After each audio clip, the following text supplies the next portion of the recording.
हरे Hindi English Hindi Hindi. तो आए हुए सारे भक्तों का हार्दिक स्वागत इस सोमवार के कार्यक्रम में। और यहाँ के जो व्यवस्थापक है उन्होंने मुझे बुलाया यहाँ पर बोलने के लिए, एक अवसर दिया, आपके बीच में रहना के अवसर दिया, उसके लिए भी सभी का आभार। आज हम भगवद गीता की चर्चा को आगे बढ़ाएंगे।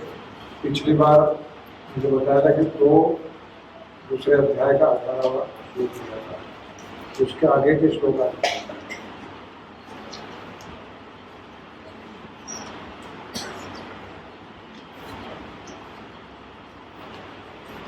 आज हम क्या करेंगे, ये सारे श्लोक एक जैसे ही हैं। सारे श्लोक जो आत्मा है उसके गुण वर्णन करते हैं। इन सभी को एक साथ लेंगे 18 से लेकर 25 तक। तो पहला श्लोक दोहराएंगे। आपके पास गीता होगी मोबाइल में।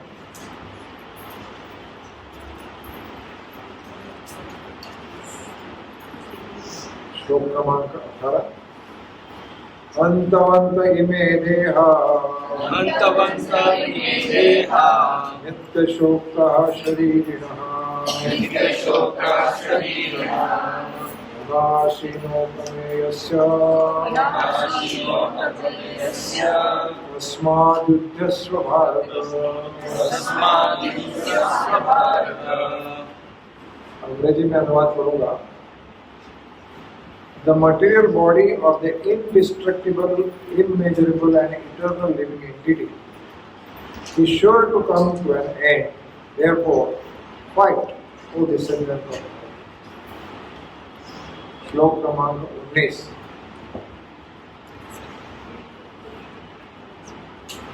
श्रीराम अभय।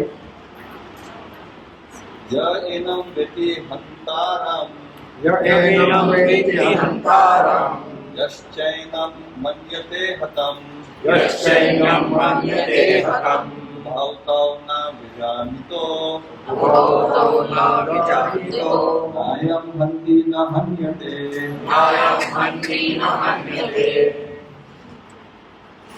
Translation: Neither he who thinks the living entity the slayer, nor he who thinks its slain is in knowledge.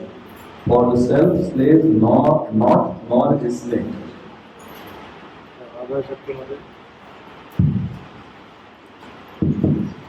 Radha का शब्द राइट। श्लोक क्रमांक 20 मैं निकाला और किसने निकाला? मैं अवेलेबल करूँ 11 20।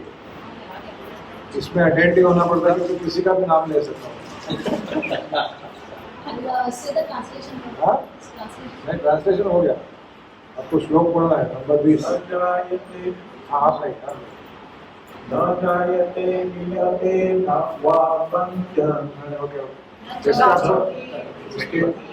इसका ट्यून ऐसा है, वो आप उसके बाद में जायते म्रियते वा कदाचिन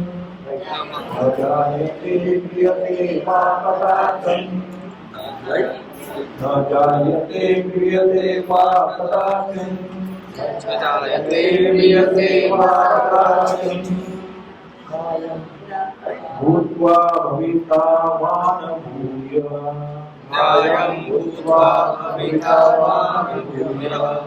अजो नित्य शाश्वतोऽयं पुराणो न हन्यते हन्यमाने शरीरे।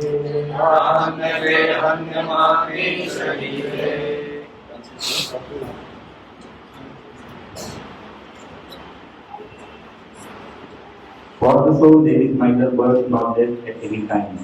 He has not come into being, does not come into being, and will not come into being. He is unborn, eternal, ever existing, and invisible. He is not slain when the body is slain. 21वां कौन गाएगा? अगर यहाँ का 21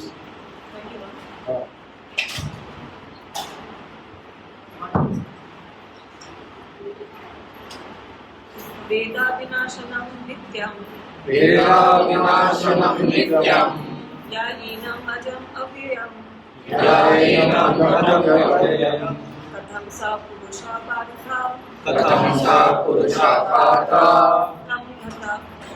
तं घातयति हन्तिकम् त्वं घातयति हन्तिकम्। Translation बढ़िया। O Partha, how can a person who knows that the soul is indestructible, eternal, unborn, and immutable, kill anyone or cause anyone to kill? Text 22. आप देखिए।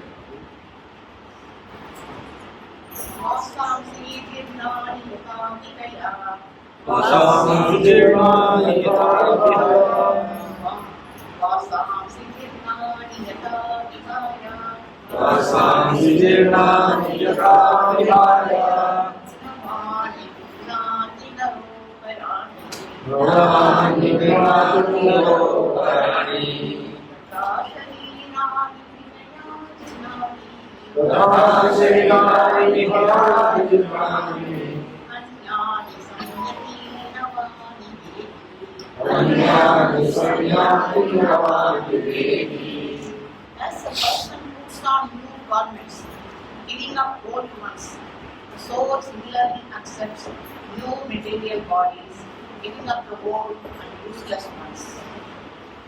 या राधिका शक्तिमती। Text 23. नैनं चिन्तन्ति शस्त्राणि नैनं लिङ्गन्ति शस्त्राणि नैनं दहाति पावका नैनं दहाति पावकः न चैनं क्लेदयन्तापो नाशोषयाति मरुतः। न शोषयति मारुतः। Translation: The soul can never be cut to pieces by any weapon, nor burned by fire, nor moistened by water, nor withered by the wind. Text 24. Listen. उनको दीजिए।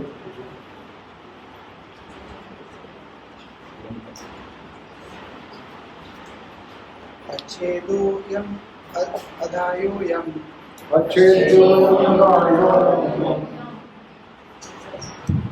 अभेदो शोषया एव च नित्य सर्वगतः स्थानो अचलोऽयं सनातनम्।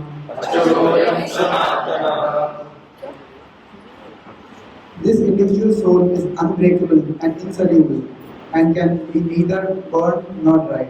He is everlasting, present everywhere, unchangeable, immovable, and eternally the same. आप पढ़ो।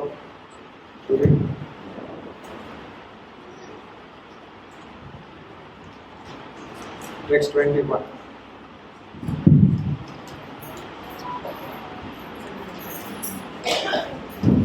अव्यक्तोऽयम् अचिन्त्योऽयम् अविकारी अभिकार्योऽयमुच्यते अधिकार्योऽयमुच्यते तस्मादेवं विदित्वैनं नानुशोचितुमर्हसि। नानुशोचितमर्हसि। Translation: It is said that the soul is invisible, inconceivable and immutable. Knowing this, you should not grieve for the body. Hare Krishna, Hare Krishna, Hare Krishna, Hare Krishna, Krishna Krishna, Hare Hare, Krishna Krishna, Hare Hare, Hare Rama, Hare Rama, Hare Rama, Hare Rama, Rama Rama, Hare Hare, Rama Rama, Hare Hare, Hare Krishna। Hare Krishna। तो इतने सारे हमने आत्मा के विविध प्रकार के गुण, वो किस प्रकार से अजन्मा है,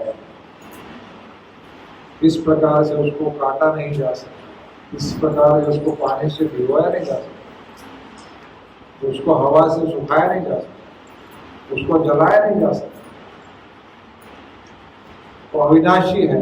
क्या देखते हैं 25-26 गुण पड़े इट इज इनडिस्ट्रक्टिबल, इमेजरेबल, अपरमेय, और उसका आप कोई मेजरमेंट नहीं कर सकते। छोटा से छोटा मेजरमेंट क्या है? माइक्रोमीटर। माइक्रोमीटर के नीचे कुछ है क्या? नैनोमीटर, पेंटोमीटर, उसके नीचे तो पिछली बार आपने पढ़ाई होगा इसको कि केशाग्र शतभाग्य से, और उसका मेजरमेंट क्या दिया है? केशाग्र मतलब एक बिंदु, छोटा सा केश का, उसका 100 बार टुकड़े करो। 100 टुकड़े कैसे करें? फिर उस बचे हुए एक टुकड़े के और 100 टुकड़े करो। 1/10,000 of the tip of hair, मतलब invisible, indestructible, immeasurable, does not slay, किसी को मार नहीं सकता, मर नहीं सकता, जन्म नहीं लेता, अजन्मा, मरता भी नहीं है, ना तो जन्म लेता है ना मरता। एक ही से does not come into being, has not come into being, will not come into being. मतलब ऐसे नहीं कि कभी तो एक बार अचानक उसका उगम हो गया या फिर आगे होगा, ऐसे नहीं। वो था, इज, उसके लिए एक ही शब्द है इज।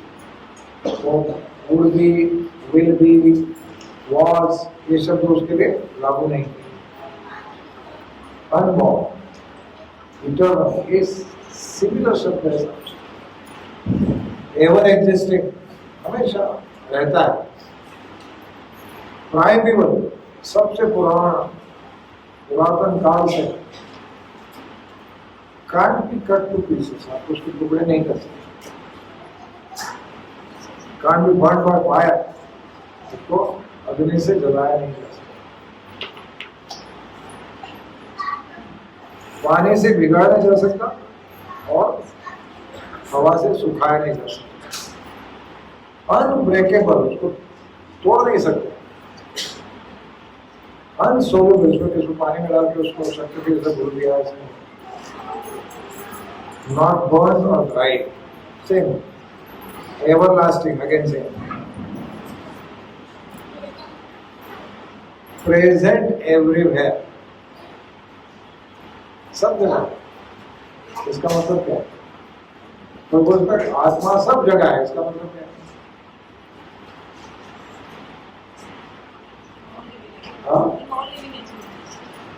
एवरीवेयर, जैसे हम लोग अभी ऑपरेशन थिएटर में जाते हैं, उसके बाद स्टेरिलाइजेशन करते हैं। स्टेरिलाइजेशन का मतलब क्या है कि कोई भी माइक्रो ऑर्गेनिज्म नहीं रहना चाहिए। तो उसका मीडियम क्या स्टेरिलाइज करने का? फायर, मतलब सम फॉर्म ऑफ फायर, जिससे आप हर छोटे से छोटा माइक्रो ऑर्गेनिज्म को खत्म कर सकते। परंतु ऐसे माइक्रो ऑर्गेनिज्म तो फायर में ही रहते हैं, उनको क्या करेंगे?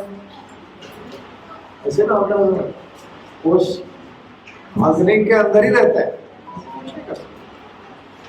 जैसे विवस्वान, ये कहाँ रहता है? विवस्वान कहाँ रहता है? विवस्वान को पहचानते सब लोग? क्या विवस्वान कौन है? हाँ, सूर्यदेव। कहाँ रहता है? सूर्य ग्रह पे रहते हैं ना।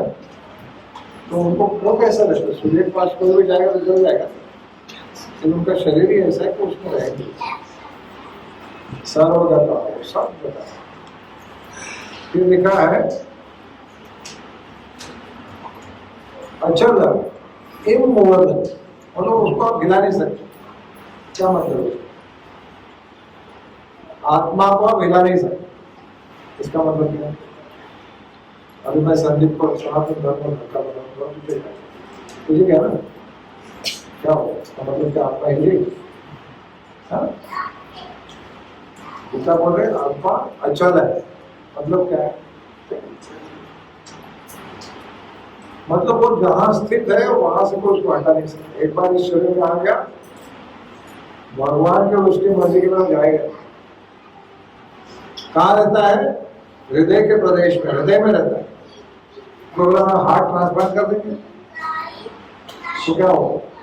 तो भी नहीं जाएगा, वहीं रहेगा। जब नया हार्ट आएगा उसको फिर से बढ़ जाएगा।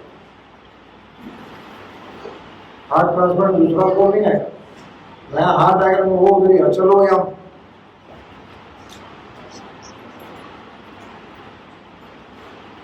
अनचेंजेबल, उसका कोई चेंज नहीं होता, वो बुढ़ा नहीं होता।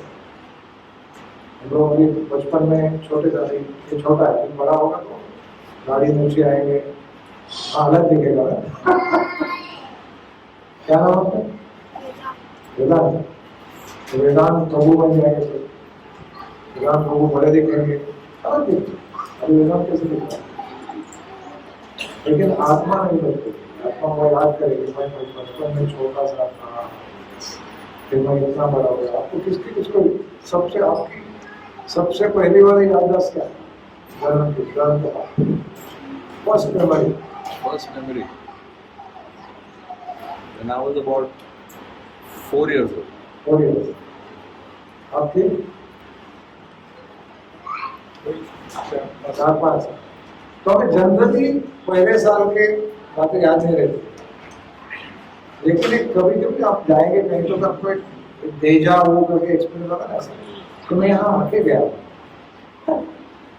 वो कभी आप बचपन में आप पूर्व जन्म में आए रहते हैं, तो पर कहते हैं उनके शिष्यों को कि मुझे याद है जब मैं 6 महीने का था, मैं 6 महीने का था तो मेरी माँ के हाथ से मेरी बड़ी बहन ने मुझे लिया था, गोद में रखा था और मुझे वो टीज कर रही थी, चिढ़ा रही थी। तो मैं मुझे याद तो महात्मा है 6 महीने के याद रहे।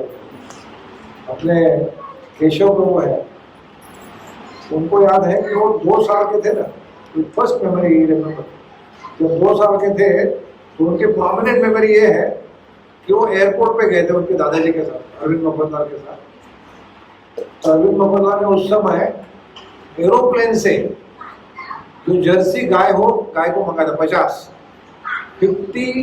Jersey cows came to Mumbai airport by plane, क्योंकि यहाँ उन्होंने सोचा कि वहाँ की गाय इतना दूध देती है तो भारत में क्यों नहीं होना चाहिए, भारत में भी ज़्यादा दूध देने में गाय। तो उसके लिए वो छोटे बच्चे को लेके गए थे 2 साल का। तो उसको याद है कि मैं एयरपोर्ट में था, 50 गाय आए तो पूरा जो महाराष्ट्र के मिनिस्टर सब लोग आए थे गाय देखने के लिए, कौन सी गाय लाए, वो उनकी मेमोरी। तो हम लोग अनचेंजेबल है, इसलिए हमें सब याद रहता है। मैं बचपन में इतना छोटा था, ये हो गया, बुढ़ा हो गया तो सब याद रहता है, क्योंकि चेंज, शरीर बदल गया। देहि नोस्मिन् यथा देहे कौमारम यौवनम जरा, जरा मतलब जरा, बुढ़े हो गए। लेकिन लोग बोलते लगे I am always young at heart, ये कोई बड़ी बात नहीं है, everyone is young at heart. कोई ये मत सोचो कि कोई सोचो मैं बुढ़ा हो गया, नहीं, सबसे बुढ़ा व्यक्ति भी यही सोचा है कि अभी भी क्यों, तो अनचेंजेबल। जो आत्मा है वो बिल्कुल फ्रेश है हमेशा, उसको शरीर से कोई लेना देना नहीं, उसको बुढ़ापे नहीं लगेगा ये मैं पहले जैसे आनंद नहीं ले सकता, पहले से मेरी इंद्रियां काम नहीं करती, वो सब सुनेगा, लेकिन इच्छा वैसे की वैसे नहीं।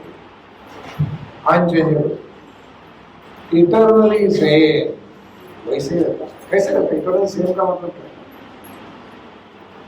पहले गोरा था अभी काला हो गया, पहले पीला था अभी सफेद हो गया, इटरनली सेम मतलब उसकी क्वालिटीज वैसे रहेगी, सच्चिदानंद तो वैसे का वैसा रहेगा, ऑलवेज ब्लिसफुल।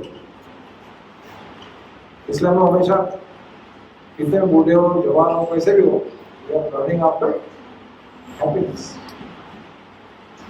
इनविजिबल, दिखता है।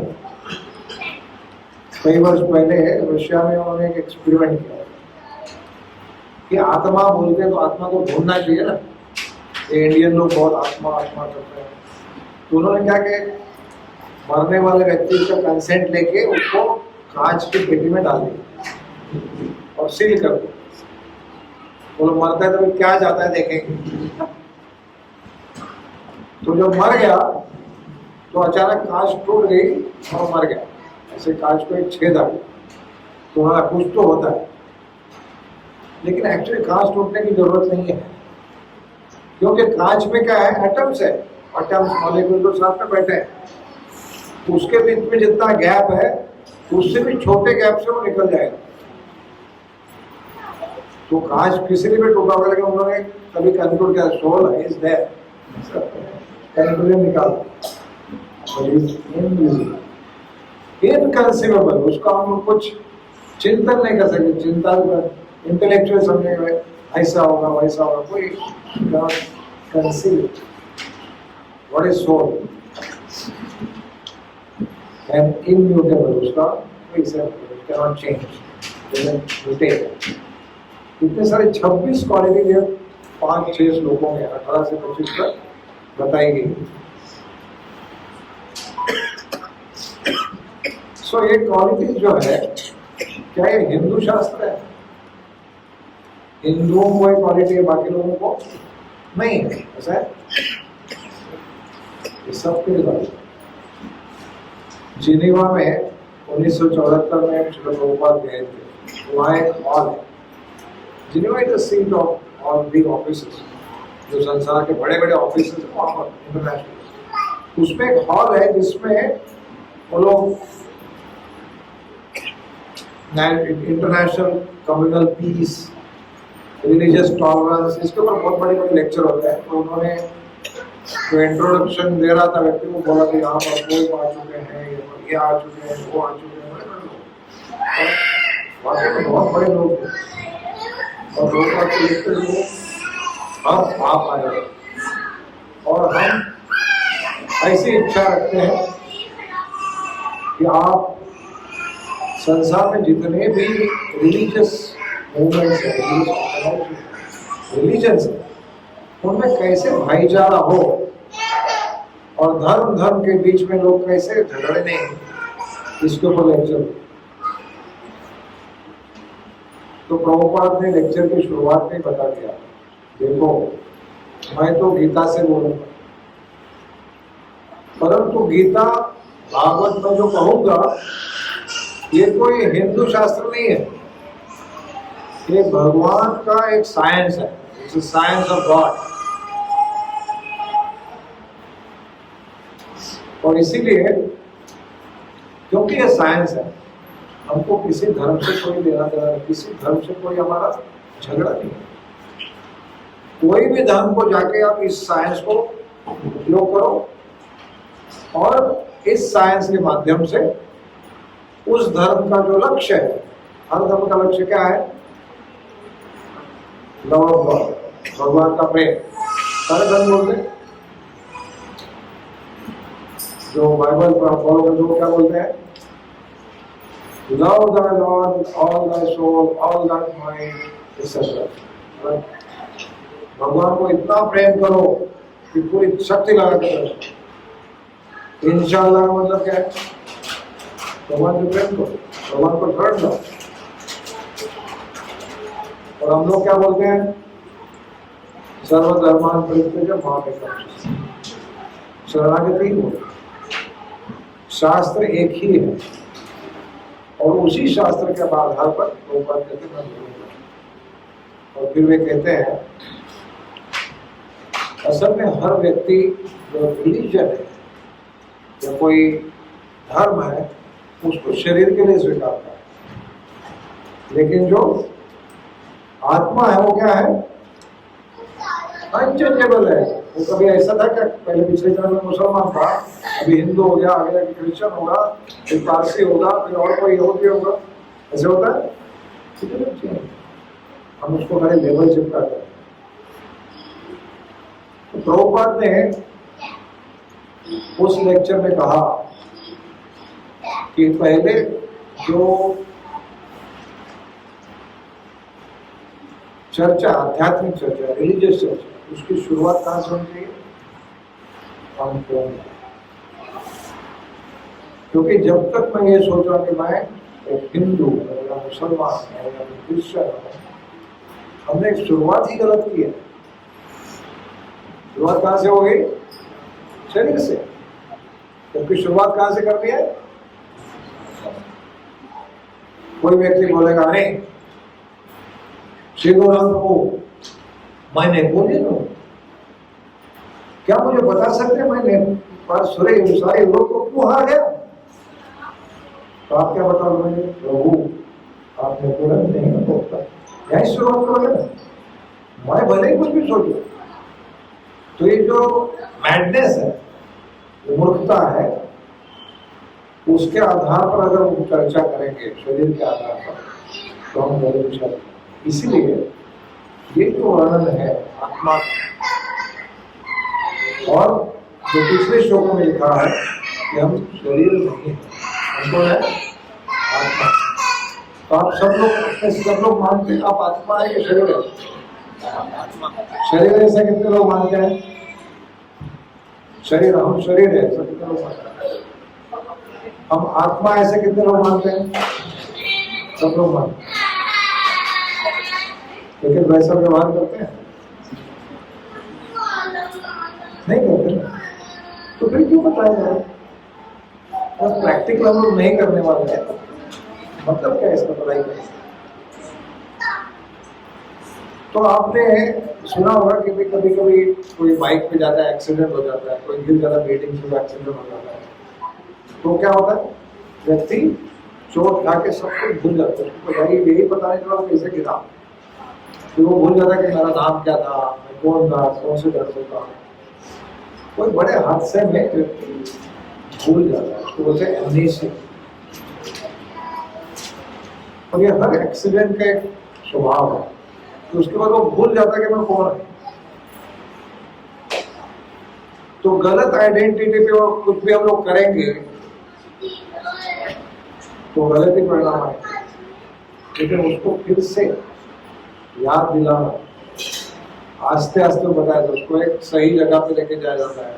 चलो ये जगह को पहचान लो, ये व्यक्ति तो तुम्हारे पिता है, ये तुम्हारी माता है, ऐसे बार बार बताया तुम्हारा नाम ये था, ऐसे बोल बोल बोल बोल के आस्ते आस्ते एक दिन उसके ट्यूबलाइट जल जाती है। हाँ यस, थोड़ा कुछ याद आता, फिर और याद आता, फिर और याद आता। इसकी ट्रीटमेंट वही अब भगवान श्री कृष्ण अर्जुन के साथ कर रहे हैं। अर्जुन ने क्या किया? कुरुक्षेत्र की युद्ध में आया, पहले तो बहुत उत्साह से आया कि मैं सबको मार दूंगा, मेरा हक मैं छीन लूंगा, हे केशव मुझे दोनों युद्ध भूमि के बीचों बीच लेके चलो, मैं देखना चाहता हूं कौन मुझसे लड़ने आया। अर्जुन से लड़ने आया,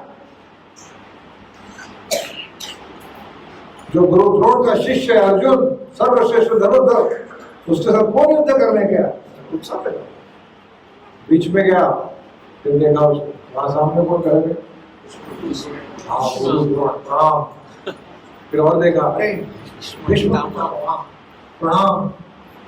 फिर और देखा, अरे दुर्योधन मेरा तो भाई है, वो भाई बदमाश है, भाई है, और उसके पुत्र है, ये कर्ण बदमाश है, उसके पुत्र, उन्होंने मुझे क्या बिगड़ रहा है, तो मेरे गोदी में खेले हुए है, मुझे मारना है। फिर वो सडनली फिलोसोफर बन गया।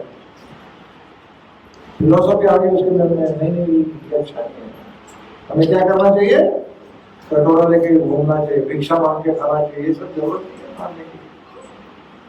वो ऐसे आया क्योंकि उसका स्तर जो है भगवान की इच्छा से ही, भगवान किसी देखिए अर्जुन भगवान के सखा है, तो कभी मोह जाकर फंसेंगे नहीं, लेकिन भगवान की इच्छा तो फंसेंगे। तो मोह माया में आ गए और सोच रहे हैं गुरु को कैसे मारूं। तो सब लोग सोचते हैं गीता को इसलिए बताया गया ताकि अर्जुन फिर से युद्ध करे। असल में गीता को, पूरी गीता को इसलिए भी बताया कि जीवन सब कुछ अच्छा रहे, घर परिवार के साथ जिंदगी बहुत अच्छी तरह से गुजरे, इसके लिए नहीं बताया गया। अभी हम लोग भगवान की भक्ति में आए, अभी तो अपेक्षा रखते हैं कि सब कुछ सही हो जाए, सब शांति आ जाए, पत्नी पति का सुने, पति पत्नी का सुने, ऐसे सब एक अपनी कल्पना होती है। होती कि नहीं होती कि now life should be very beautiful, very peaceful. परंतु गीता बताई किसके लिए? इसके लिए बताई नहीं। गीता तो वो परिवार वाले उनको कैसे मारना है इसके लिए गीता बताई। भीष्म और द्रोण को मारना चाहिए इसलिए पूरा ज्ञान सुनाया गया। जो जो उसके खुद के व्यक्ति है, स्वयं के रिश्तेदार, सबसे ज्यादा जिनके ऊपर आदर और प्रेम है, ऐसे व्यक्ति है, उनको खत्म करो। क्यों खत्म करो? क्योंकि लेकिन अच्छे लोग, लेकिन कहाँ खड़े हैं? धर्म की शुरू। तो कभी हम सोचेंगे कि अभी पता चल गया आत्मा अविनाशी है, उसको जला नहीं सकते, उसको काट नहीं सकते। मैं समझ गया गीता का सार कि मैं आत्मा हूं, शरीर नहीं। परंतु इसको समझना एक है इंफॉर्मेशन, हमारे एक इंफॉर्मेशन आ गई जो कि पहली स्टेप है, इट्स अ फर्स्ट स्टेप कि हम आगे कैसे जाए। भगवान से प्रेम करना है।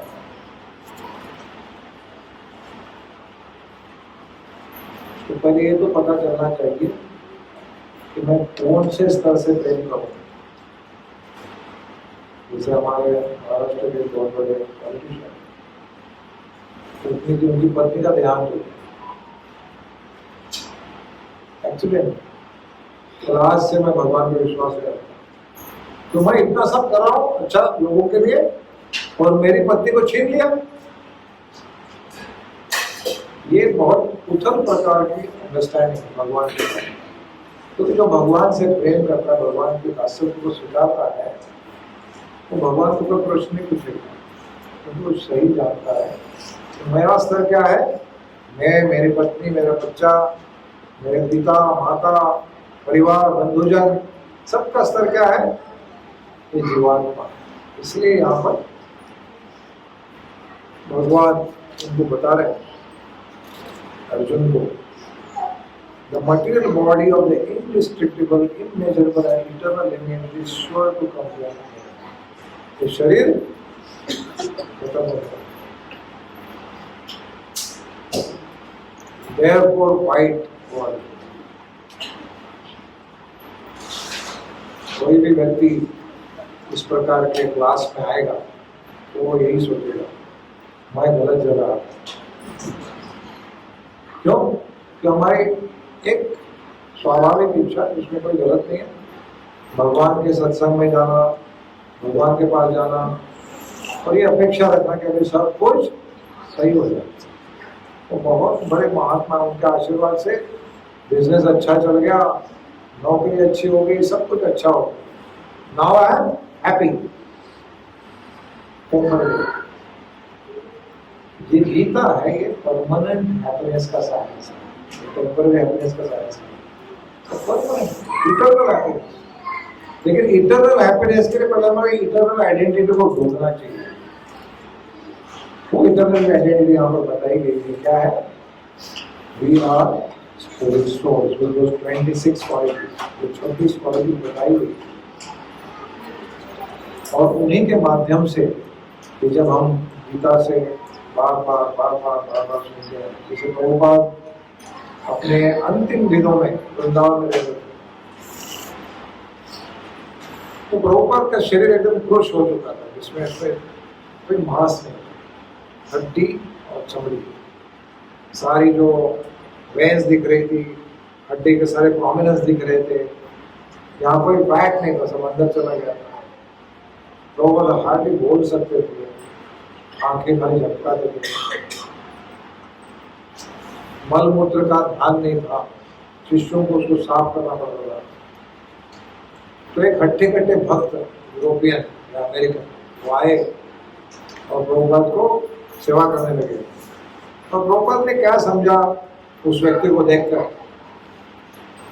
तो शायद उसके मन में कुछ आया होगा कि अरे क्या मेरे गुरु की स्थिति हो गई। उसको एक प्रकार का दया भाव आ गया। तो प्रभुपाद बहुत शांति से उसको बोले, don't think this will not happen to you, क्या बोले? ये मत सोचो कि ये तुम्हारे साथ होने वाला नहीं है। कभी कभी हम लोग को लगता है कि अरे वो फलाना फलाना व्यक्ति वो अकेला ही मर गया, या उसको किसी वृद्धाश्रम में मरना पड़ा, या फिर किसी को अनजान मृत्यु आ गई, तो कैसा लगता है? बुरा लगता है ना। यही हमारे साथ भी होने वाला है, उसका ध्यान रखना चाहिए और उसके लिए हमारी तैयारी करनी चाहिए। असल में प्रभुपाद एक तात्पर्य में लिखते हैं, और सब लोग के लिए आगे जाके बुरा नहीं लगे इसलिए। प्रभुपाद लिखते हैं कि जो आध्यात्मिक लोग हैं, अध्यात्म में वो अग्रेसर है, ऐसे लोग, विशेष करके सन्यासी लोग, जिनकी प्रवृत्ति सन्यास की है, ऐसे लोग, for them an unknown death is the best death. क्या लिखते हो? Dying in an unknown place with unknown, no one knows कौन है मरा. This is considered the highest possible death. ऐसा हम लोग सोचते हैं? हमको क्या लगता है? नहीं, हम भक्त हैं, मरेंगे तो कोई मालूम ना, हरे कृष्णा बोल, उसका आवाज में गाना चाहिए, मीठी होनी चाहिए, कोई गंगाजल डालता हो, जरूरी नहीं है। आप कैसे मरे इसको बिल्कुल मैटर नहीं। हम इस जीवन में कैसे जिए। बहुत बार हमारा एक ऐसा भी विचार होता है कि at the end of my life I will go back to, क्या लगता है? कितने लोगों को लगता है? इच्छा कितने लोगों के लगता है ना? Why should you wait till time? पूछोगे अपने आप को, why should you wait till death to go back to Godhead when I can be go back to Godhead right now? बराबर, ये हमारा साइंस है ना? गलत बोल रहा हूँ? आज इसी क्षण आप जानते हो या ना जानते, लेकिन आप वैकुंठ में बैठे हो कि नहीं बैठे हो? आप analyze it, just analyze it properly and you will understand. पहले आपको इन्फॉर्मेशन क्या मिली? You are spirit soul. Spirit soul का नेचर क्या है? सच्चिदानंद। और उसकी संपत्ति क्या है? Chaitanya Mahaprabhu three greatest wealth of the spirit soul of jiva क्या है? वो in his life three greatest wealth. हर जीव के लाइफ में तीन सबसे बड़ी उपलब्धियां, सबसे बड़ा ऐश्वर्य वो कौन सा है?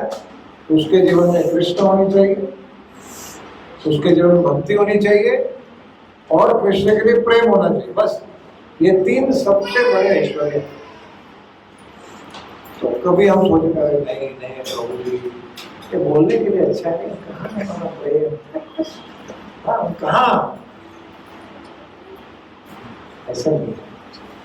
भले ही जैसे एक सेल्फ रियलाइजेशन आने का एक समय ऑटोमेटिक कैसे आएगा? सेवा मुखे जिह्वादो स्वयं एवं स्फुरति। हम सेवा भक्ति के मार्ग से सेवा करते रहेंगे। कहाँ से शुरुआत करके? जिह्वा से शुरुआत करें, चैंटिंग से, प्रसाद खाने से, और सारी इंद्रियां भगवान की सेवा में लगाएंगे तो क्या होगा? स्वयं एवं स्फुरति। बाहर से इमेजिन नहीं करना। जो कृष्ण कॉन्शियसनेस, आध्यात्मिक उन्नति, उसको कभी इमेजिन नहीं करना। Never imagine. जैसे है वैसे ही स्वीकार करो, यही आपकी सर्वश्रेष्ठता है। अभी आपको एक श्लोक बताओ, ईशोपनिषद का श्लोक, सब लोग जानते हैं, हर जगह पर इसको गाया जाता है। आपने पिछली पे गाई, ओम पूर्णमदः पूर्णमिदं पूर्णात् पूर्णमुदच्यते पूर्णस्य पूर्णमादाय पूर्णमेवावशिष्यते। क्या अर्थ है इसका? Yes. If you take out one part from the whole, it still becomes the whole. So इसका अर्थ ऐसा है कि भगवान जो पूर्ण सत्य है, पूर्ण है, उनमें से हमने और एक पूर्ण निकाला। क्या क्या पूर्ण निकाले? भगवान के अवतार निकाले, विष्णु तत्व निकले, फिर शक्ति तत्व निकले, जीव तत्व निकले, प्रकृति निकली, ये भौतिक संसार निकला, आध्यात्मिक संसार निकला, सब कुछ निकला। ये सब कुछ क्या है? पूर्ण है। वो पूर्ण है, उसमें से बाहर निकले तो ये भी पूर्ण है। ये भौतिक संसार पूर्ण है, जीवात्मा कैसा पूर्ण है? हम सब लोग पूर्ण है। तो आज जैसे हम हैं, ये हमारे लिए परफेक्ट है। जो आज हम हैं वो परफेक्ट, उसी परफेक्शन को भगवान की सेवा में है। जहां पर हम है वहीं से आपकी भक्ति होगी, और वो जब भक्ति करेंगे तो शायद अनुभूति अभी आनी नहीं है। ऐसे समय पे हम लोग शास्त्रों का आधार लेते हैं, आचार्यों का आधार लेते हैं, और उनके मार्गदर्शन में इसकी अनुभूति करते हैं।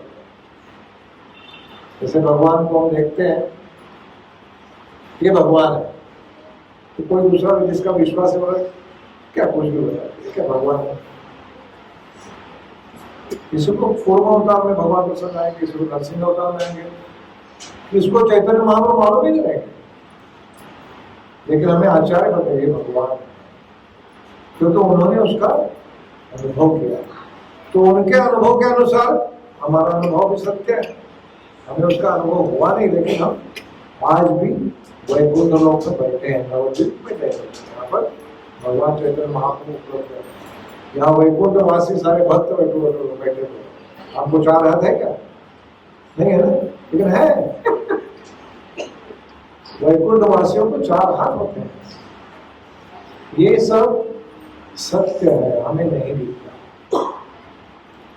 ये जो सोल है, इसके जो वर्णन किया है, 26 क्वालिटीज दिए हैं, ये हमें पूर्ण विदित है, हम जानते हैं, तो आज जान नहीं पाए। क्यों? क्योंकि वी आर कवर्ड, हमारे कवर पूरा हो चुका है, शरीर से कवर हो चुके हैं, इग्नोरेंस से कवर हो चुके हैं, इसीलिए इसका एक प्रोसेस है। तो हमने इतनी क्वालिटी सुने, आप सब लोगों ने बताया कि आपको विश्वास है कि आप आत्मा हो, शरीर नहीं, लेकिन फिर भी हमारा जीवन मान, हमारा रहन सहन, हमारे विचार, हमारी इच्छाएं, सब कुछ किस पे, कौन से स्तर पे है? शरीर के स्तर। अभी समझिए क्लास और 3 घंटा चल, क्या होगा? भूख लगेगी नहीं? लोग सब बोल रहे कब कब खत्म होगा, कब खत्म होगा? क्यों? शरीर में। तो शरीर के आवरण के बाद भी हम इस आत्मा को इसी जीवन में, इसी समय, मरने के पहले ही क्या पहचान सकते हैं? उसका उत्तर है यस, हाँ, हम आत्म साक्षात्कार कर सकते हैं। विश्वास है? क्यों मैं बोल रहा हूँ इसमें? क्योंकि आचार्य कहते हैं कि आप इसको सही ढंग से करिए, सही इच्छा करिए, ये आपके हाथ में है। तो कैसे ये समझना चाहिए कि हम आत्मा है? मैं समझ गया कि भगवान बता रहे हैं, गुरु बता रहे हैं, आदि गुरु भगवान श्री कृष्ण हमें क्या बता रहे हैं अर्जुन के माध्यम से? हम अविनाशी आत्मा है, हम अचिंत्य आत्मा है, हम अनादि आत्मा है, हम अजन्मा है, हमारा कोई मृत्यु नहीं हो सकता, हम किसी को मारने से कोई हमें मार नहीं सकता, फिर भी हमें मृत्यु का भय है। इस भय से बाहर आने के लिए हम आत्मा है, इसकी अनुभूति होनी चाहिए। परंतु ये अनुभूति का मार्ग इंटेलेक्चुअल है। ये हमने जो समझा क्या है, दिस इज इंटेलेक्चुअल। हमें अपनी बुद्धि से समझ लगे भगवान बता रहे, इसको स्वीकार कर लिया, लेकिन उसका अनुभव वो बुद्धि के स्तर पर, उसके लिए कोई प्रोसेस होता है। जैसे दूध है, दूध दिया मैं आपको, मैंने दूध दिया और बोला इसमें 1 लीटर दूध दिया, बोला इसमें 1/2 लीटर घी है, कहाँ है दिखाओ। लेकिन मैंने असत्य कहा क्या? नहीं, मैंने सत्य कहा। उसका process, what is that process? समय का ध्यान रखना चाहिए। सवाल होते सारे करते हैं, 15 मिनट में प्रयास करिए। So what is the process जिससे हम हमारे अंदर की आत्मा की अनुभूति कर सकते हैं, परमात्मा की अनुभूति कर सकते हैं? कैसे उसके स्टेप्स होने चाहिए, ये हम श्री चैतन्य महाप्रभु और सनातन गोस्वामी की जो एक वार्तालाप हुआ, उस वार्तालाप से समझ सकते। सो सनातन गोस्वामी, जिनको कितने लोगों को सनातन गोस्वामी का नाम सुना हुआ है? बहुत लोगों ने सुना, लेकिन सनातन गोस्वामी के पूर्व काल में 500 वर्ष पहले ये बंगाल के जो नवाब थे, मुगल नवाब, नवाब हुसैन शाह, इसके प्राइम मिनिस्टर थे। और तब जबकि उनका जन्म एक सारस्वत ब्राह्मण कुटुंब में हुआ, लेकिन उनको जबरदस्ती गवर्नमेंट की नौकरी में लगाकर उनके नाम भी बदले थे। उनका नाम बना था शकर मलिक। परंतु प्राइम मिनिस्टर होने के बाद उनके भाई फाइनेंस मिनिस्टर थे, रूप गोस्वामी, उनका नाम था रविन्द्रनाथ। अत्यंत सुंदर व्यक्तिमत्व, बुद्धिमान, पंडित, शास्त्रों का ज्ञान, परंतु क्योंकि वो बुद्धिमान होने के बावजूद एक म्लेच्छ राजा की नौकरी में थे, तो म्लेच्छ राजा जो करता था, गायों को मारता था, काट कर खाता था, ब्राह्मणों को मारता था, लोगों को धर्म पर लेकर जा रहा था, ये सब कार्यों में उनका अपने आप अनजाने में सहयोग होता था। तो बहुत अपने आप को पोषते थे, क्योंकि इतनी संपत्ति थी, वो राजा इतना प्रसन्न था इनकी सेवा से कि वो लगभग अपना सारा ऐश्वर्य 3 हिस्सों में बांटता था। एक हिस्सा सनातन गोस्वामी, एक रूप गोस्वामी, एक खुद। इतनी उसकी प्रीति थी उनको। फिर भी वो बार बार खत लिखते थे, चैतन्य महाप्रभु हमें इस अंधकार से बचाइए। और जब चैतन्य महाप्रभु कृपा हुई तो सनातन गोस्वामी और रूप गोस्वामी उनकी नौकरी से भाग गए। तो लंबी कहानी उसमें नहीं जाएगी, हम आज उस प्रसंग में जाएंगे जब जहाँ पर अपने विषय को थोड़ा सा और अच्छी तरह से हम समझ सकें। तो सनातन गोस्वामी जब छूटे जेल से, जेल को राजगीर में लाता, तो भागते भागते जब वो चैतन्य महाप्रभु पीछे भी दिखे, तो उन्होंने पता किया था कि चैतन्य महाप्रभु वृंदावन चले गए जगन्नाथ पुरी से। तो उनके पीछे भागते भागते गए, तो वाराणसी में उनको पता चला कि चैतन्य महाप्रभु वाराणसी में आखिर वापसी के रास्ते महाप्रभु वृंदावन गए, वृंदावन से वापस जा रहे थे, तो वाराणसी में तपन मिश्रा के घर पे, तो वहां पर सनातन गोस्वामी गए, और जैसे वो बाहर आंगने में आ गए, चैतन्य महाप्रभु को अंदर पता चला कि वो आ गए, तो उन्होंने कहा जाओ चंद्रशेखर आप जाके एक वैष्णव बैठे, महान वैष्णव, उनको बुला लीजिए। तो बाहर गए तो देखा कोई वैष्णव नहीं है, अंदर अगर कोई नहीं है तो कोई तो होगा, हाँ है एक मुसलमान फकीर है, तो मुसलमान जैसे दिखते थे, तो उसी को लेकर लोग उनको लेके आए। तो चैतन्य महाप्रभु इतने प्रसन्न हो गए, और सनातन गोस्वामी उनको दंडवत प्रणाम कर रहे हैं।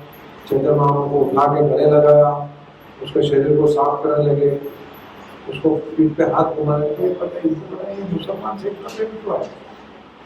तो फिर उन्होंने लगे सनातन, फिर उनके जान पहचान हुई।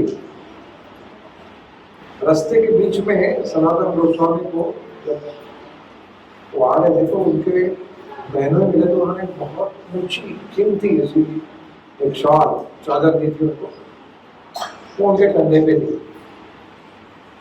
फिर चैतन्य महाप्रभु ने जब सनातन गोस्वामी को कहा कि जब तुम छूट गए हो, अभी अपना निर्वाह साधु जैसा, तो तपन मिश्रा ने उनको अपने पुराने वस्त्र दिया। तो पुराने वस्त्र मेरे रास्ते में जो पड़ा है वस्त्र, उसमें से निकालूंगा, धोती उसका काट के उसका धोती बनाओ। इस प्रकार के साधु ने धारण किया। महाप्रभु को बहुत पसंद है, परंतु बार बार वो चद्दर को देखते थे। जब चद्दर थी इसकी बहुत कीमती, तब सनातन गोस्वामी समझ गए चैतन्य महाप्रभु प्रसन्न नहीं है इसकी चद्दर के। तो नदी पे स्नान करने गए, वहाँ एक भिखारी जैसा व्यक्ति अपनी पुरानी फटी हुई शॉल उसको धो रहा था। तो उन्होंने कहा कि भाई तुम्हारी फटी हुई चद्दर मुझे तो ये आप दे दो। तो कहने लगे आप तो बहुत अच्छे व्यक्ति दिखते हो, अच्छे घर के दिखते हो, और मेरे जैसे फटीचर व्यक्ति से आप इस प्रकार से क्रूर चेष्टा मत करिए। आप क्यों देंगे मुझे, लोग मत करो। नहीं सही नहीं चाहता हूँ, या आप ले लीजिए, वो मुझे दे दीजिए। तो उसने वो फटी चद्दर दे दी।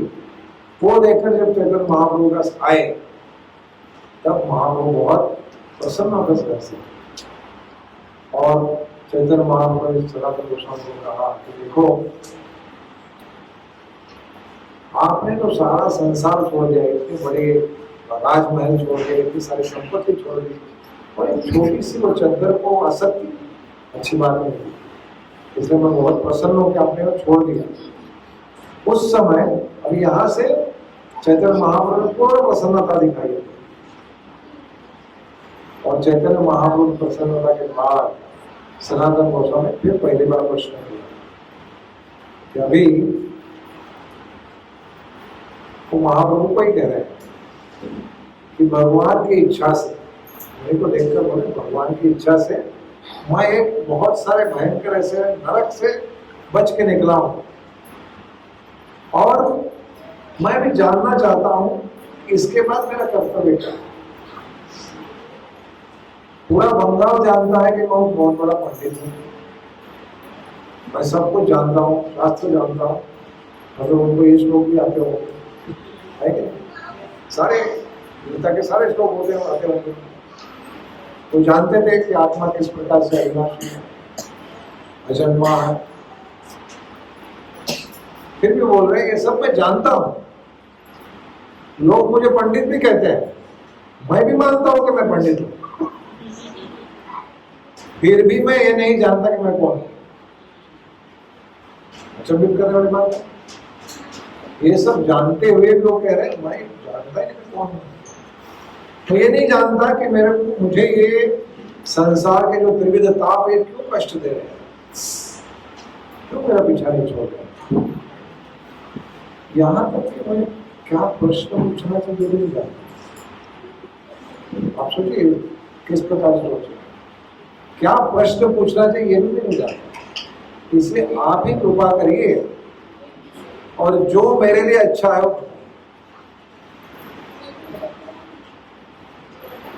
वहां कृष्णदास कविराज गोस्वामी जो कि चैतन्य चरितामृत के लेखक अथर, वो क्या लिखते हैं, एक बार पूर्व महाप्रभु की प्रसन्नता से, महाप्रभु की कृपा से रामानंद राय को प्रश्न पूछे थे तो वो उत्तर दे सके, और अब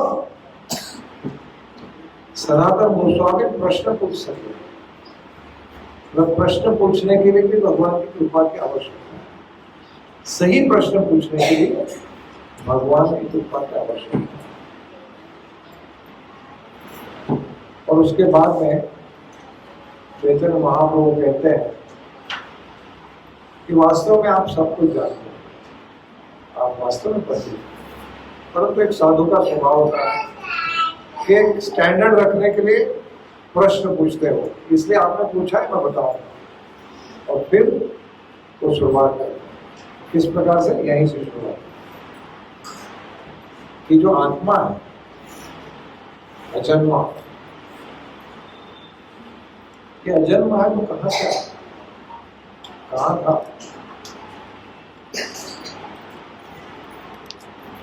उसका उद्गम कैसे हुआ।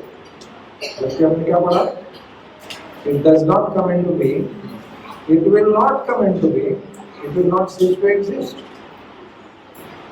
ऐसा कोई समझ नहीं वो कभी जन्म में आया, ऐसा कोई समझ नहीं, ऑलवेज एग्जिस्टिंग। कहाँ था, ऑलवेज एग्जिस्टिंग कहाँ। तभी चैतन्य महाप्रभु कहते कि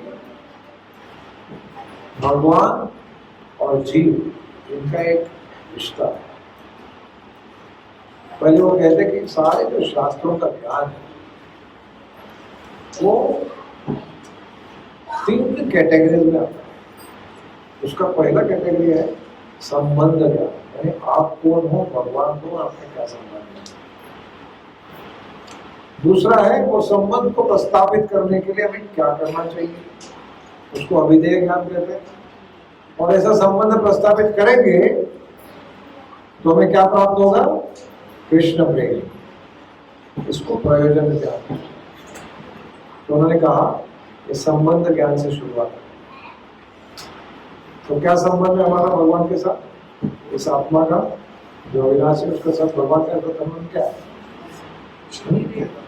वो कहते हैं जीवेर स्वरूप कृष्ण, हम सनातन काल से नित्य, वो भी एक कृष्ण है, नित्य नित्यम, उसका एक कैरेक्टरिस्टिक नित्य, सनातन काल से परमानेंटली यह सर्वम कृष्ण, जीवेर स्वरूप है कृष्ण।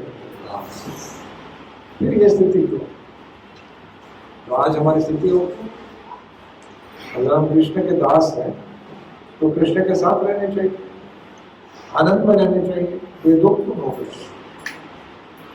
वो कहते हैं क्या कारण है उसका, क्या कारण?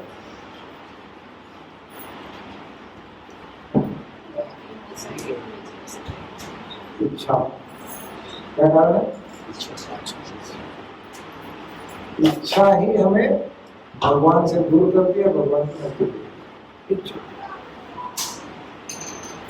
भगवान का नाम है अभिज्ञ स्वराट, तो जो चाहे वो कर सकते, पूर्ण स्वतंत्रता है, जैसी इच्छा वैसे कर सकते। हमारे अंदर भी वही इच्छा है, हमें भी अभिज्ञ स्वराट है, छोटी मात्रा। तो हम भी कभी सोचते हैं वही भगवान को मैं क्यों नहीं, ऐसे एकदम विचार आ जाता, वही क्यों मैं क्यों नहीं? तो वहां महाप्रभु कहते हैं कृष्ण भूलिया जीव भोगवांछा, क्योंकि भोग का अधिकार किसका है? भगवान का।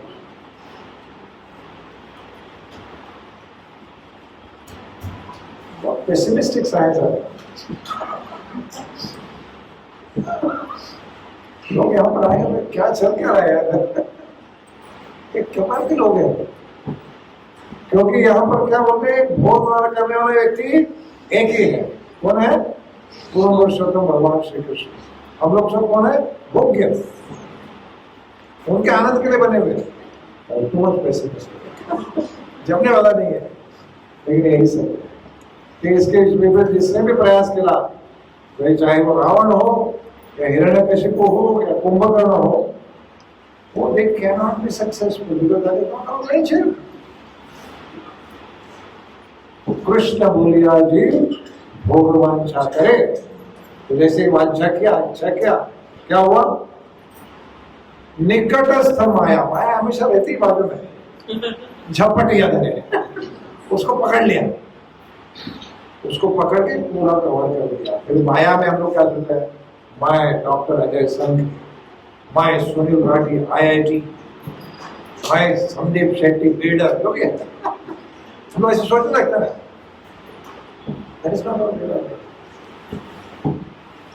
तो झपटी याद रही। तो महाप्रभु कहते हैं इसमें से अगर बाहर आना है तो माया ने ऐसे पकड़ा है, शरीर में हमें जकड़ के रखा। कब तक शरीर में रहेंगे हम? इस शरीर की जो आइडेंटिफिकेशन है, मैं फलाना फलाना फलाना, ये कब तक करेगा? जब तक हमारी इच्छा है। हमारी इच्छा की शुद्धिकरण का ही ये प्रोसेस है। ये सारा जो प्रोसेस है भक्ति का मार्ग, वो क्या है? हमारी इच्छा का शुद्धिकरण। सही इच्छा क्या होनी चाहिए? मैं कृष्ण का दास हूँ, मैं कृष्ण की सेवा करना चाहता हूँ, मेरा संपूर्ण जीवन काया वाचा मने मैं कैसे करूँगा? भगवान की सेवा करूँगा। ये हमारा सही उद्देश्य, भगवान चक्र माया। तो उसको बाहर निकलने के तो चेतन महाप्रभु क्या कहते हैं? इसीलिए एक सिंपल प्रोसेस में इसी को हम भक्ति का मार्ग है। अनेक मार्ग बताएंगे, हठ योग का मार्ग है, ज्ञान योग का मार्ग है, कर्म योग का मार्ग, लेकिन सर्वश्रेष्ठ मार्ग स्वयं भगवान कह रहे हैं। जैसे अथॉरिटी कोई भी प्रोसेस में है, अथॉरिटी कौन होनी चाहिए? जो आदि गुरु है। आदि गुरु कौन है? भगवान श्री कृष्ण। वो बता रहे हैं कि भक्ति से सर्वश्रेष्ठ मार्ग और कोई नहीं। सारे मार्ग भी आएंगे, अल्टीमेटली उनको भक्ति करनी ही है। इसलिए क्यों ना शुरुआत से भक्ति की जाए। और भक्ति का मार्ग बहुत सिंपल है। हमें इस प्रकार का जो भगवान का गीता का ज्ञान है उसको बार बार दोहराना चाहिए, याद दिलाने के लिए। क्या शरीर के परे कोई लोग और हमारा जो सुख दुख जो कुछ भी हम इस संसार में भोग रहे हैं एक सिर्फ सपना है। देखिए, एक दृष्टिकोण से आप देखेंगे इसको, ये बहुत प्यारा ऐसा प्रमेय या सिद्धांत कि इस संसार में जो भी होता है उसका आप खाली न्यूट्रल बन के देखिए, उसको उदासीन बन के देखिए, फिर आपको कुछ नहीं है। जो भयंकर लगता है वो भी कुछ नहीं है, फिर न्यूट्रल। आप सही में न्यूट्रल हो, आपका उसके साथ कोई संबंध नहीं है। हम आइडेंटिफाई करते। इसका मतलब ये नहीं कि हम लोग तो आत्मा तो इंडिस्ट्रक्टिबल है, तो मैं तो चिकन को मारूंगा, गोट को मारूंगा, खाऊंगा, क्या फर्क पड़ता है? ऐसा नहीं है। ये शास्त्र है, भगवान ने कुछ उसके नियम दिए हैं, नियमों के अनुसार हम भक्ति करते हैं और इस प्रकार से भक्ति करेंगे तब चैतन्य महापुरुष सनातन गोस्वामी को मिलते हैं। इस भक्ति के मार्ग से आप ये सारा जो शास्त्र है, ये आत्मा का स्वरूप है, भगवान का स्वरूप है, उसको हृदय में धारण करके बिल्कुल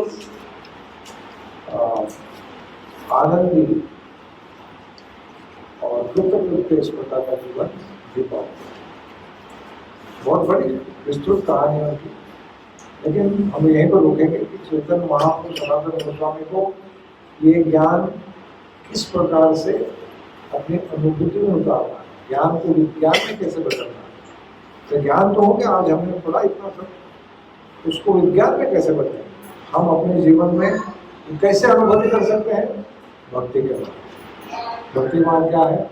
बहुत सिंपल है, भगवान का नाम लीजिए, हरे कृष्णा कृष्णा कृष्णा हरे हरे, हरे राम राम राम हरे हरे।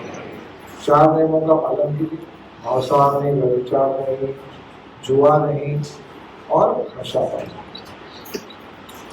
भक्तों का सत्य करिए, जो भोजन खाते हैं उसको भगवान को अर्पण करिए। भगवान के लिए 24 घंटे हमें भगवान के लिए है। हमारा घर है, परिवार है, धंधा नौकरी है, वो भी हम भगवान को समर्पित कर रहे हैं। और इस प्रकार से साधना भक्ति के द्वारा, ये साधना भक्ति अकेले नहीं होती, इसको मार्गदर्शन की जरूरत है। इसलिए गुरु को स्वीकार करें, क्योंकि गुरु के आदेश के बिना, गुरु के मार्गदर्शन के बिना ये सारा शास्त्र जो है वो निष्फल है। मंत्र भी निष्फल है, हरे कृष्ण मंत्र से, लेकिन जिसको गुरु के माध्यम से मंत्र मिला उसकी शक्ति अलग है। क्यों? क्योंकि मंत्र केवल वो शब्द नहीं है, वो एक शक्ति है जो भगवान ने अपने एक चैनल से भेजी है। तो उसका जो बाहरी स्वरूप में किधर भी नाम ले लिया, जाने में ले लिया, उसका भी परिणाम होता है, लेकिन सही परिणाम जो है वो गुरु के माध्यम से। इसलिए तद्विधि पढ़ने पर मेरे पाते हैं परिप्रश्न समझा उपदेक्षण की तत्व दर्शन। जब हम तत्व का दर्शन किया है, ऐसा व्यक्ति है हमको दूसरे तत्व का दर्शन करा सकता। हमने कितना भी इमेजिन किया, सो भक्ति एक इमेजिनेशन का मार्ग है, एक प्रैक्टिकल एप्लीकेशन का मार्ग है। प्रैक्टिकल एप्लीकेशन क्या है? जो साधना भक्ति करिए, एक गुरु के मार्गदर्शन में करिए और गुरु के सामने कैसे प्रस्तुत होना, इसका सबसे सर्वोत्तम उदाहरण है सनातन गोस्वामी। वो कैसे गए? इतने महान पंडित होने के बावजूद क्या बोल रहे हैं? मैं ये नहीं जानता कि क्या प्रश्न पूछना चाहिए। तो प्रश्न पूछने की ताकत भी किससे आई? भगवान से ही। तो इसी प्रकार से हम यहाँ पर आते हैं, भक्तों के संग में हमारी शक्ति बढ़ती है। उस शक्ति के आधार पर जब हम भक्तों के बीच में रहते हैं, भक्तों को प्रसन्नता से उनकी सेवा करते हैं, तो भगवान को तो फिर हृदय में कुछ लागू रहते हैं। ये प्रश्न ये आपके लिए सही है, तो प्रश्न पूछना जरूरी है। हरे कृष्णा कृष्णा कृष्णा हरे हरे, हरे राम राम हरे हरे। किसी को कोई प्रश्न है? यस। तो हमने अगर इच्छा की और भगवत धाम गए, ज्ञान भगवत प्रेम प्राप्त किया, लेकिन इसकी क्या गारंटी है कि फिर वापस हमको इच्छा ना हो कि हमको आज की जो इच्छा है कि भगवान जैसा बनना, या भगवान सब भोगता है तो मैं जो इच्छा वापस ना हो, वो गारंटी भगवान की, भगवान ने गारंटी दी, कैसा नहीं होगा। इन्होंने प्रश्न ऐसा पूछा कि अभी हमने इच्छा की कि भगवान के पास जाना है, तो उस इच्छा के अनुसार हमने कार्य किया और भगवान के पास चले गए। तो एक बार पहले आ चुके हैं तो फिर से आने नहीं आएंगे, ऐसे कैसे हो सकता? भगवान तो एक बार हमने चुनौती दी, थोड़ी है ईर्षा की, फिर से हो सकता है ऐसा। लेकिन भगवान कह रहे ऐसा नहीं होगा। भगवान स्वयं कह रहे हैं जो यद्गत्वान निवर्तन्ते, जो एक बार मेरे पास पहुंच गया फिर से वो नहीं आएगा, फिर से नहीं आएगा। ये भगवान का गारंटी, लेकिन वो भगवान का गारंटी आपका है। मतलब आपने बाई चांस इच्छा कर तो वापस आ रहे, लेकिन भगवान कहते ऐसा नहीं होता। तो हमें किसके ऊपर विश्वास करना चाहिए? हमारे ऊपर। तो भगवान बोले आप नहीं करोगे ऐसा। किसकी मजाल है कि भगवान ने बोले आप ऐसा नहीं करोगे, आप करोगे? नहीं हो सकता, क्योंकि हम उनके हिस्सा है। भगवान चाहते तो हमें 1 मिनट में बहुत बड़ा सा उपास भक्त, आप चाहते नहीं हो, लेकिन भगवान ने चाहा कि इसको मुझे देना है, बस वो एक क्षण में भक्त बन जाता है। लेकिन ये ऐसे नहीं कि हम प्रयास करेंगे, प्रकार वेटिंग करेंगे एक दिन भगवान मुझे भी कृपा से बना देगा। वो भगवान की एक पर्सनालिटी का हिस्सा है। मतलब ये हमारे राधा गोपाल को बताते हैं कि ये भगवान पर्सन है, इसका एक रूप है। वो उसका बहुत अच्छा होता है। वो कहते हैं कि भगवान को ऐसा इम्पर्सन एनर्जी नहीं है, भगवान एक व्यक्ति है। इसीलिए किसी को कृपा दे देते। उन्होंने उदाहरण क्या दिया कि आप समझो कि बद्रीनाथ चले गए या फिर कोई भी मंदिर में चले गए और बाहर कोई लाइन लगी हुई है बेगर्स की, 100 बेगर्स है, तो आपके पास कुछ है, आपने सोचा कि मैं दूंगा, लेकिन 1 गया, 2 गया, 3, जिस चौथे को आपकी इच्छा हो इसको देना है, क्यों आ रही वही चौथा, 5वां क्यों नहीं, या पहला क्यों नहीं? लेकिन आपने 4-5 लोगों को चुना 100 में से, उनको दे दिया, क्योंकि यार person suddenly for some reason you thought कि इसको देना चाहिए, इसको देना चाहिए, उसको नहीं देना चाहिए, उसको नहीं देना, उसको दैट इज अ पर्सन। अगर कंप्यूटर है तो सबको देखा जाएगा, ठीक, सबको देखा जाएगा कंप्यूटर, जो उसको प्रोग्राम किया हुआ है कि सबको दे दो, रोबोट। लेकिन व्यक्ति जो होता है वो सिलेक्ट करता है, ये ठीक लगे, ये भी ठीक लगे, ये नहीं ठीक लगे, ऐसे एक इच्छा होती है। This is a true category person, very nice concept. और कोई प्रश्न?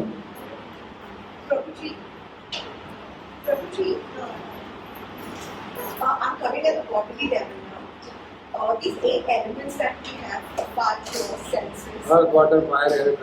No, I'm talking about these elements, sir. Not that. I'm sorry for using wrong words. 5 senses. Mind, intelligence and then ego. Yeah. And I was very amazed to learn when I joined this course something called as false ego, because I always thought ego is false. Why are we really classifying it as false ego? So does it tell us we have something called as true ego? If you could just throw some light on So our true ego is that we are servants of Krishna. The false ego is that I am this body, which doesn't actually is not the truth. The truth is I am spirit soul and I am servant of Krishna. So true ego is I am proud that I am servant of Krishna. that line And of false ego is that I am proud that I am not servant of Krishna. I am servant of my senses. I am servant of my mind. जिसका अहंकार ज्यादा होता है वो क्या सोचता है, मैं जो कहूँगा वही होना चाहिए, होता है ना, वो माइंड कौन है? जबकि माइंड का कोई, mind is a inert matter, it is not a living force, it's a one of the energy of Krishna. It is not, doesn't belong to you, it just temporary given to us. हमारा जो mind है, intelligence है, हमारे पास दिया गया temporary हमारे पास. हम क्या सोचते हैं वही में लोग कितने भी ये सब पढ़ेंगे तो ज़्यादा से ज़्यादा एक ग्रॉस लेवल पे हम समझ मैं शरीर नहीं हूँ, क्योंकि बार बार पहुँच जाते हैं, सब कुछ होता है तो लगता है कि मैं नहीं हूँ, छोड़ो ये शरीर अच्छा नहीं. लेकिन ये तो जरूर होता है कि माइंड तो मैं ही हूँ.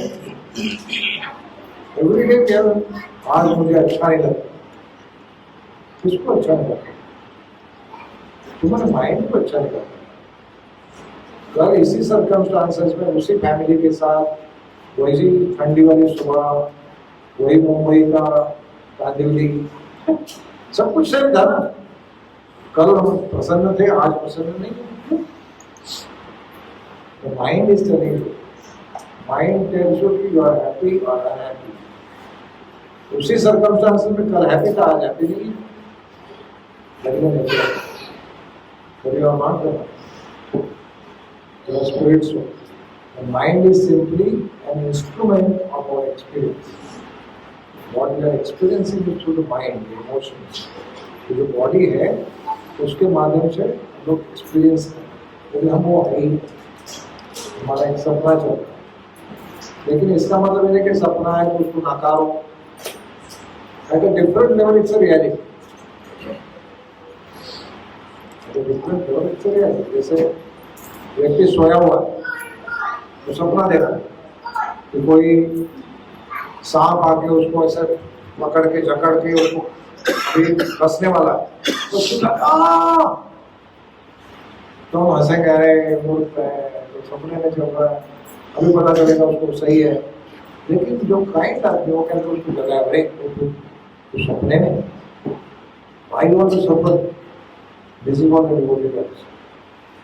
Devotee क्या करते, गुरु क्या करते, उसको जगा उठ. Don't suffer. You are actually the most happy person. आप बरोबर कहते हैं कि कोई व्यक्ति एक तरह lost child, the real benefactor will connect him to his rich father. उसको लगा तुम्हारा पिता बहुत अमीर व्यक्ति, उसके बाद कोई ऐसा भिखारी भीख मांग के खाता है, चलो मैं दिखा दूँ. लेकिन जो दूसरा व्यक्ति है वो सोच रहा है अरे क्या बोलते हैं, उसको श्लोक बताता है, मैं उसको मिठाई खिलाऊँ. तो मिठाई खाने से उसका प्रॉब्लम सॉल्व नहीं होता. उसको भगवान से कनेक्ट किया, problem solve permanently solve. So false ego means I am my mind, I am my body, and everything related to this body and mind is mine. तो कुछ नहीं हमारा. हम आए तभी कोई नहीं थे, जाएंगे तभी कोई नहीं आएंगे. But still we identify, this is my family, this is my body, this is my bank balance, this is my property. I am here, aham mameti. That aham mameti is a false ego. And aham Krishna Das, ये हमारा real ego. इसलिए प्रभुपाद कहते हैं, चैतन्य महाप्रभु आशीर्वाद क्या देते थे सब लोगों को, कृष्ण मति रसो, कृष्ण में मति लगे, यही आशीर्वाद. भक्तिदास सरस्वती को उनका आशीर्वाद कृष्ण मति रसो, तो उसमें मति लगाना ये हमारा सही है. Proud of. More question? Anybody else? One more question?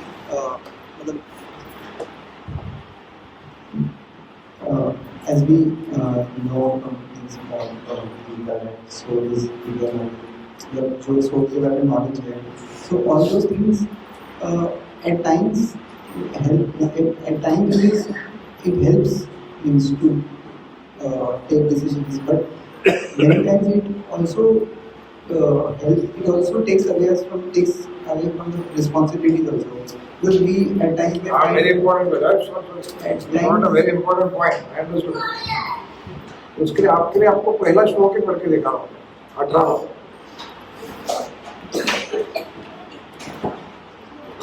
अंतवंत इमे देहा नित्यस्योक्ता शरीरिणा अनाशिनो प्रमेश तस्माद् युध्यस्व भारत। क्या बोल रहे हैं भगवान?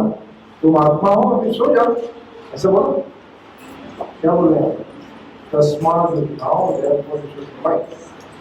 So जैसे भी संसार में आते हैं, संसार के कुछ बंधन है, नियम है, अपने अपने शक्ति के अनुसार, साइकोलॉजी स्वभाव के अनुसार, हमारा एक जो साइको सोशल नेचर होता है उसके अनुसार हमें किस स्थिति में डाला जाता है। जैसे आपकी स्थिति है, आपकी परफेक्ट है, you don't have to worry about it, it's perfect for you. इसी स्थिति में आपको पूरे जीवन का परफेक्शन मिलेगा, गारंटी। ब्रह्मा जी कहते हैं, मानवानंद दास ने, ब्रह्मा जी के स्थाने स्थित, आप जो स्थान में हो वहीं से परफेक्शन प्राप्त करोगे। कैसे? फर्स्ट, जो हमारा आज का जो साइको सोशल नेचर के अनुसार हमें स्थिति मिली है, उसमें आप क्या करना सकते। जैसे आप परिवार में रहते हो तो आपका कर्तव्य है कि परिवार का ध्यान रखना। आपका कर्तव्य है कि परिवार में जो जो आपके ऊपर आश्रित है उन सबको भगवान के सेवा में लगाना, उनको भगवान के पास जाने का मार्गदर्शन करना। और फिर आपने कुछ कमाया, आपके पास कुछ शक्ति है, फिजिकल शक्ति है, मेंटल शक्ति, इंटेलेक्चुअल, इससे आपने अपने गुरु की सेवा की। गुरु की सेवा मतलब भगवान की सेवा होगी। गुरु तो और कुछ बताएंगे नहीं, भगवान के लिए जो चाहिए वही गुरु बताए, तो सर्व भगवान को डायरेक्ट कर दिया। और उसमें वो कर्तव्यों में से आपने भगवान को बताया। सो कर्तव्यों का जो पार्ट है वो तब तक नहीं छोड़ना चाहिए जब तक आप एक्चुअली उसको छोड़ना ही नहीं,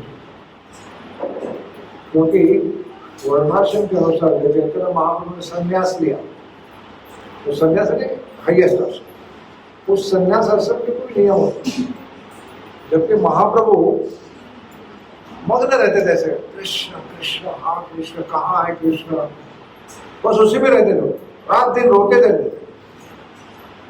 यहाँ तक लोगों को पता नहीं चलता कौन क्या है।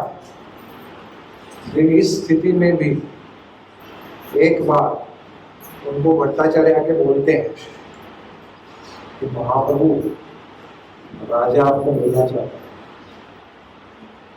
है, मैं सन्यासी हूँ।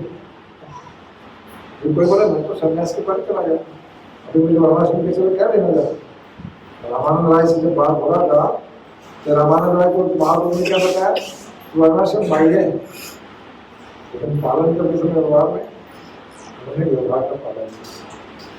सो वर्णाश्रम के बाहर एक ही व्यक्ति होता है, उसका नाम अवधूत, ऐसे बहुत रेयर लोग, परमांश। उसके बीच में सारे लोग, सनातन गोस्वामी हो, सारे शरण गोस्वामी, उन्होंने कभी भी उनकी जो दी वर्णाश्रम की करी उसको करी छोड़ा। क्षत्रिय को क्षत्रिय कार्य करना चाहिए, गृहस्थों को गृहस्थों को उचित कार्य करना चाहिए, ब्रह्मचारी को ब्रह्मचारी जैसा कार्य। तो कर्तव्य पालन ये भगवान की आज्ञा है। भगवान क्या कहते, चातुर्वर्ण मया सृष्टि, मैंने किया हुआ है। और भागवत में उसके ऊपर बहुत सुंदर बात कहते हैं होगा तात्पर्य वर्णाश्रम के बाद the Varnashram is created, see the word is properly. Varnashram is created to accelerate the spiritual journey of every soul. क्या बोला? Accelerate. बंधन के लिए नहीं है, आपका एक्सेलरेशन होना चाहिए. इसलिए वर्णाश्रम को अच्छा पालन करो. लेकिन कैसे करो? भगवान को समर्पित. So duty has to be there. इसलिए यहाँ पर ये ध्यान देने के बाद में भगवान क्या करें? तस्मात् युद्धस्व, इसलिए तुम युद्ध करो, तुम्हारी ड्यूटी है, तुम क्षत्रिय, you must fight. Hare Krishna.